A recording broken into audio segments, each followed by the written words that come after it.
કવાંટ અને નસવાડી તાલુકાના 28 ગામોમાં માઇનિંગ થવાનું છે અને આ ગામોને વિસ્થાપિત કરવાના છે. આવી વાતો તમે ઘણી બધી સોશિયલ મીડિયા પર જોઈ હશે. તેમાં ઇન્સ્ટાગ્રામ, યુટ્યુબ અને ફેસબુક પર તમે આવી વાતો સાંભળી હશે. સાથે અત્યારે સ્થાનિક સ્વરાજ્યની ચૂંટણી આવી રહી છે. તેવા સમયે આવી જે વાતો ખૂબ જ ઝડપથી વાયરલ થતી હોય છે. તો આજે આના વિશે જાણીશું કે આ જે નોટિફિકેશન અને ગેઝેટો બતાવીને કહેવામાં આવે છે કે આ ગામો વિસ્થાપિત કરવાના છે, તો સાચી હકીકત શું છે તે આપણે આજે જાણીશું. આજે હું જેટલી પણ માહિતી આપવાનો છું એ પબ્લિક ડોમેનમાં છે. સાથે આ માહિતી ઇન્ટરનેટની વેબસાઇટ ઉપર પણ ઉપલબ્ધ છે. ઘણા બધા સોશિયલ મીડિયામાં જે વિડીયો ફરતા હોય છે એમની અંદર તમને ગેઝેટ અને નોટિફિકેશન બતાવતા હોય છે. તો આપણે જાણીશું કે આ નોટિફિકેશન અને ગેઝેટનો અર્થ શું થાય છે, એમાં શું લખેલું છે તે જાણવાની કોશિશ કરીશું. આ જે નોટિફિકેશન છે એ તમે જોઈ શકો છો. આ નોટિફિકેશન 2020ની છે. આ નોટિફિકેશનની અંદર જે માહિતી આપેલી છે એની વાત કરીએ ત્યારે અહીં જે ગામડાઓ આપેલ છે એ ગામડામાં નસવાડી તાલુકાના 4 ગામો અને કવાંટ તાલુકાના 20 ગામો એમ કરીને કુલ 24 ગામો થતા હોય છે. જે આપણને કહેવામાં આવતું હોય છે કે 28 ગામો નહીં, પરંતુ અહીં જે નોટિફિકેશન આપેલી છે તેની અંદર 24 ગામો આપેલ છે. તેથી જે 28 ગામો કયા કરે છે એ 28 નહીં, પરંતુ અહીં 24 ગામો દર્શાવેલ છે. અને આ 24માંથી 28 ગામો બનાવી દીધેલ છે. એ કોણે બનાવેલા છે એ બનાવવાળાને જ ખબર. પરંતુ અહીં જે નોટિફિકેશન આપેલી છે તેની અંદર ફક્ત 24 ગામો આપવામાં આવેલ છે. આ 2020ની નોટિફિકેશન છે. એમાં લખવામાં આવ્યું છે કે અહીં 109 સ્ક્વેર કિલોમીટર જે AMD દ્વારા એક્સપ્લોરેશન અને રિસર્ચ કરવામાં આવનાર છે તે અંગેની માહિતી આપવામાં આવેલી છે. એનો સમયગાળો કેટલો રહેશે એ દર્શાવવામાં આવેલું છે. એનો સમયગાળો 5 વર્ષનો રહેશે. સાથે આ કયા વિસ્તારમાં કરવાનું છે તેના અક્ષાંશ રેખાંશ આપેલા છે. આ અક્ષાંશ રેખાંશ જો તમે ગૂગલમાં નાખશો તો તમને એરિયો એનો ખબર પડી જશે કે કેટલા એરિયામાં થવાનું છે. અને આ જે બીજી નોટિફિકેશન છે એ તમે જોઈ શકો છો, એ 2025ની છે. આ 2025માં ગામો તો એ જ આપેલા છે કે અમે કંઈ ગામો કોઈ વધારે એડ કરવામાં આવેલ નથી. અને તે જ પ્રમાણે અહીં 109 સ્ક્વેર કિલોમીટરની જ વાત કરવામાં આવે છે. પરંતુ અહીં નવું શું છે, તો આ જે નોટિફિકેશન છે એની અંદર નવું આટલું જ છે કે અહીં GMDCને 190 હેક્ટર જે જમીન છે એ લીઝમાં આપી દેવામાં આવેલી છે. આ જમીન ક્યાં આવેલી છે, તો આ જમીન આંબા ડુંગરમાં આવેલી છે એ દર્શાવવામાં આવેલું છે. સાથે આ 190 હેક્ટર કઈ જગ્યા પર આવેલું છે તેના અક્ષાંશ રેખાંશ દર્શાવવામાં આવેલા છે. તે આ જે 2025નો છે અને 2020નો જે નોટિફિકેશન છે એની અંદર ફરક આટલો છે. સાથે જે આ 2025નું જે નોટિફિકેશન છે એ સેમ ટુ સેમ એને ગેઝેટમાં કન્વર્ટ કરવામાં આવેલું છે, જે 31 ડિસેમ્બર 2025ના રોજ એને પ્રસિદ્ધ કરવામાં આવે છે. તો આની અંદર 190 હેક્ટરની જે જમીન છે એ GMDCને લીઝ પર આપી દેવામાં આવ્યું છે. આ ગેઝેટની અંદર એને બહાર પાડવામાં આવેલ છે. બીજું નોટિફિકેશન ફરતું હોય છે તે આપણે અહીં જોઈ શકીએ છીએ તે પ્રમાણે કે જે 1 એપ્રિલ 2026નું છે. આ જે નોટિફિકેશન છે એની અંદર ગામો તો એટલા જ છે, ક્યાંક કોઈ જગ્યા પર 28 ગામો ઉમેરવામાં આવેલ નથી, પરંતુ ગામો સેમ છે. અને આ 2026નું જે નોટિફિકેશન છે એની અંદર ફરક શું છે તે આપણે જોઈએ ત્યારે જે આ એક્સપ્લોરેશન કરવાનો છે એ સમયગાળો 5 વર્ષનો જ છે. સાથે અહીં જે પહેલાં 109 સ્ક્વેર કિલોમીટર લખવામાં આવતું હતું એની જગ્યા પર 107 સ્ક્વેર કિલોમીટર લખવામાં આવે છે. એનું કારણ એ છે કે 109 સ્ક્વેર કિલોમીટરમાંથી 190 હેક્ટર બાદ કરતાં 107 સ્ક્વેર કિલોમીટર બચે છે. એટલે કે 190 હેક્ટર તો લીઝમાં અપાઈ ગઈ છે, જે GMDCને આપી દીધી છે. તેની અંદર આ જમીન દૂર કરવામાં આવે છે, તેથી 107 સ્ક્વેર કિલોમીટર જમીન બચે છે. તો હવે તમને સવાલ થતો હશે કે અહીં કઈ પ્રકારનું ખનિજ મળી આવે છે. તો આની માહિતી પણ પબ્લિક ડોમેનમાં છે. GMDCની વેબસાઇટ પણ તમે જોઈ શકો છો કે અહીં સીરિયમ, પ્રેસોડિયમ, લેન્થેનમ જેવી ઘણી લાઇટ રેર અર્થની ખનિજો મળી આવેલી છે. હવે તમને સવાલ થતો હશે કે આ રેર અર્થ છે એનો ઉપયોગ ક્યાં થાય છે, તો હું વાત કરીશ કે સ્પેસ ટેકનોલોજીમાં તેનો ઉપયોગ થાય છે. સાથે ઇલેક્ટ્રિકલ વ્હીકલની જે બેટરી, હાઇબ્રિડ બેટરી બનાવવાની હોય છે એની અંદર તેનો ઉપયોગ થાય છે. તમારા મોબાઈલ, કોમ્પ્યુટર, લેપટોપ તેમજ દરેક જગ્યા પર જે ચિપ્સો બનાવવામાં આવે છે તેનો ઉપયોગ પણ ત્યાં થાય છે. વિન્ડ ટર્બાઇન, જ્યાં તમને પવનચક્કીઓ બનાવવા છે, જ્યાં એના પાંખ્યા ખૂબ જ મોટા દેખાતા હોય છે પરંતુ એને વજનમાં ખૂબ જ ઓછા હોય છે. આવી બધી ધાતુઓ બનાવવા માટે તેનો ઉપયોગ થતો હોય છે. અને બીજા ઘણા બધા ઉપયોગો રેર અર્થના થતા હોય છે.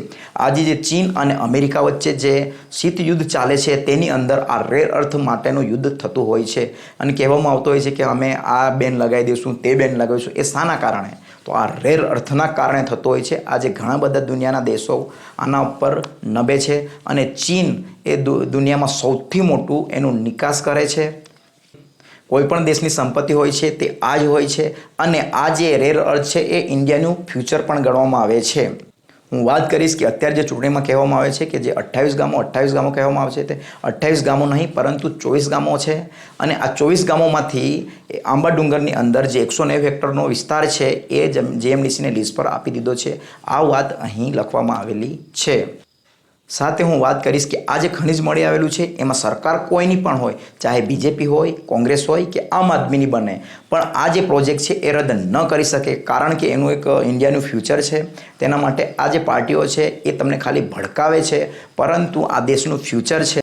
તેથી આ પ્રોજેક્ટ રદ ન કરી શકે. ખાલી આ લોકો હવામાં વાતો કરતા હોય છે. તમને સવાલ થતો હશે કે તમે લડત શાની આપો છો, તમારે જમીનો માટેની તમે લડત આપો છો એમ કહો છો, તો આ અંગેની માહિતી શું છે? આજે યુટ્યુબ પર, ઇન્સ્ટાગ્રામ પર અને ફેસબુક પર વિડીયો મૂકતા હોય છે, તેમજ ઘણી બધી પાર્ટીઓ આ વિશે ચર્ચા કરતી હોય છે. એ લોકો આંબા ડુંગર આવ્યા જ નથી. અહીં આંબા ડુંગરની સમસ્યા શું છે તે એ લોકોએ જોઈ જ નથી, કોઈ દિવસ પૂછ્યું નથી. પરંતુ આંબા ડુંગર અને આજુબાજુના ગામો પર તમને વોટ માટે ખૂબ જ બૂમો પાડતા હોય છે, પરંતુ એ લોકો આજ સુધી આંબા ડુંગરમાં આવેલ નથી અને લોકોની સમસ્યા પણ જોઈ નથી. હું તમને જણાવી દઉં કે આના માટે કોઈ તમે સ્ટેપ લીધા?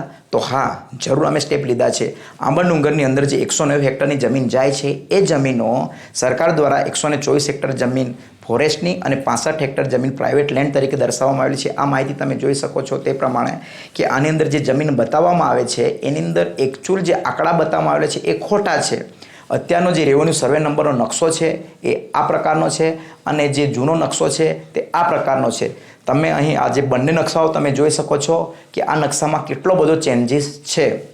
લડત ખરેખર આદિવાસી વિસ્તારમાં એ હોતી હોય છે કે પોતાની જંગલ જમીન અને પોતાની જે જમીનો જતી હોય છે એ જ અંગેની હોય છે. અહીં પણ પ્રશ્ન એ જ છે કે આદિવાસીઓની જમીન કઈ રીતે છીનવાઈ જાય છે તે હું સરકારને વારંવાર બતાવવા ગયો છું. આ અંગેનું જે અમારા જે ગામના સર્વે નંબરો છે એ અલગ અલગ જગ્યા પર છે એ જણાવવા માટે સરકારમાં મેં ઘણી બધી રજૂઆતો કરી છે. અમારા ગામના લોકો સાથે અમે મામલતદાર કચેરીએ, જંગલ ખાતામાં તેમજ કલેક્ટરને પણ આવેદન આપેલું છે, પરંતુ ત્યાં એ લોકોએ કોઈ અમને જવાબ આપેલ નથી. ત્યારબાદ મેં મારા પોતાના નામથી જિલ્લા સ્વાગતમાં અરજી કરી હતી કે અમારા ગામના જે સર્વે નંબરો છે એ અલગ અલગ સર્વે નંબરો થઈ ગયા છે, તો એની જગ્યા પર તમે કરશો તો એ સારું રહેશે. મારા પોતાના પ્રશ્ન માટે હું જિલ્લા સ્વાગતમાં હાજર રહ્યો હતો. તેવા સમયે ત્યાંથી મને જવાબ આપવામાં આવે છે કે આવા પ્રકારની કોઈ અરજી અહીં આવેલ નથી. જે DLR કચેરીમાં અહીં કોઈ પ્રકારની અરજી મળેલ નથી અને અમારી પાસે કોઈક આવેલ નથી. આજે આંબા ડુંગરની 190 હેક્ટરની જમીન છે એની અંદર મારો પોતાની બધી જ જમીન અને મારું પોતાનું ઘર પણ આવી જાય છે.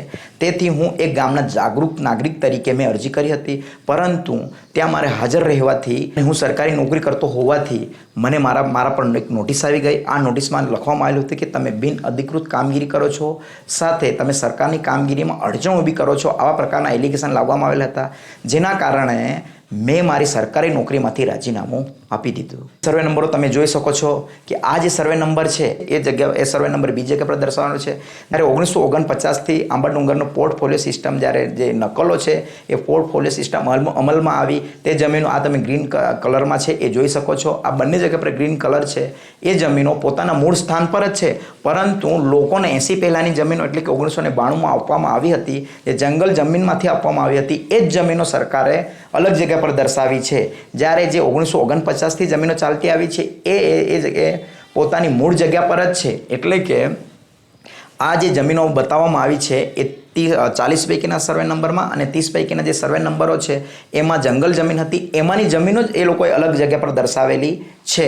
અને હું કહેવા માંગુ છું કે 40 પૈકીમાં જે જમીન હોય એ 30 પૈકીમાં કદી પણ આવતી નથી. જ્યારે 2018માં પ્રમોલગેશન એનું થયું તેવા સમયે આ પ્રમોલગેશનમાં એનો 30 પૈકી અને 40 પૈકીનો સર્વે નંબર મર્જ કરીને અત્યારે એને 82 બનાવવામાં આવેલો છે. એનો મતલબ એ નથી થતો કે જમીન એક જગ્યાથી ખસીને બીજી જગ્યા પર જાય છે. ખરેખર એક જાગૃત નાગરિક તરીકે સરકારને જ્યારે આપણે એની ધ્યાન દોરીએ છીએ તો સરકારે એને પર ધ્યાન આપવું જોઈએ, પરંતુ સરકાર એ ધ્યાન આપવા નથી માંગતી. એ સરકારનો વિષય છે કે આ શું કામ ધ્યાન નથી આપતી.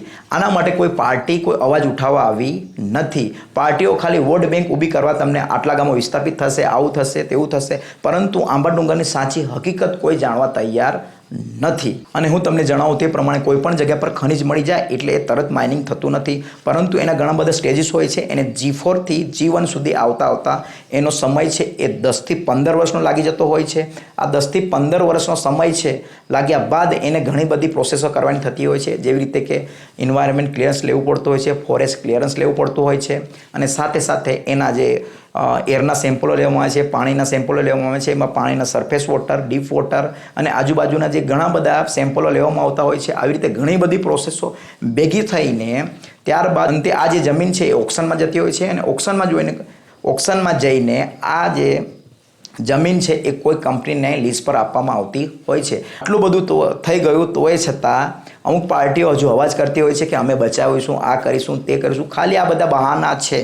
એટલે હું તમને કહેવા માંગુ છું કે તમારો આ સ્થાનિક સ્વરાજની ચૂંટણીમાં જે વોર્ડ છે એવા વ્યક્તિને જ આપજો કે જે કામ કરી શકે, તમારો અવાજ ઉઠાવી શકે.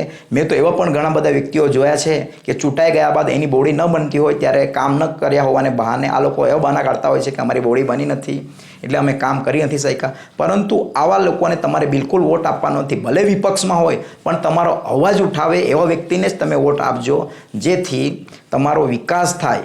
બાકી બીજી બધી વાતો કરવાથી કોઈ તમારો વિકાસ થવાનો નથી. અને વાત કરીએ ત્યારે જે અમુક આંબાડુંગર, નાખલ અને માણકાને છોડીને બીજી જગ્યા પર કોઈ જગ્યા પર લિંક થયું નથી. એટલે એનો મતલબ એ થયો કે અહીં G4 સંશોધન ચાલે છે. G3, G2 અને G1 આવ્યું જ નથી.